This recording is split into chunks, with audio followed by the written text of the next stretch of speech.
Actually আমাদের দিশা চুমনিতে কালকে vehicle checking ছিল। তো ভেহিকেল চেকিংয়ের সময় হঠাৎ দেখা যায় যে 2-3 জন আননোন পার্সন ওখান থেকে ভেগে যাচ্ছে পুলিশ দেখে। তখন পুলিশ ওদেরকে চেস করে। তো চেস করার পর ওদেরকে ডিটেন করা হয়। ডিটেন করার পর ওদের পিঠে ব্যাগ ছিল এবং একটা হ্যান্ড ব্যাগও ছিল।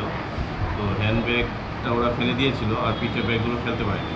তখন ওদের চেস করে ধরার পর যখন ওদেরকে সার্চ করা হয়, সার্চ করার সময় ওদের কাছ থেকে 21টা প্যাকেট 21 প্যাকেটস অফ ড্রাই গাঞ্জা পাওয়া যায়। তো অ্যাকর্ডিংলি সমস্ত ফর্মালিটিস মেনটেন করা হয় in presence of DCM Teliamura.